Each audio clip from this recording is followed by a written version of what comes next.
Can't wait to get her outside to take some videos and just check it out. I lowered the front 4 inches today.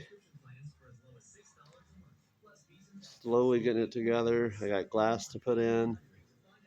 I'm just trying to decide if I want them tinted or just clear. And then I've got all the interior to do. But I got a good idea on how I want to do it. I think it'll be pretty bitchin'. Yep, looks like my little Hot Wheel.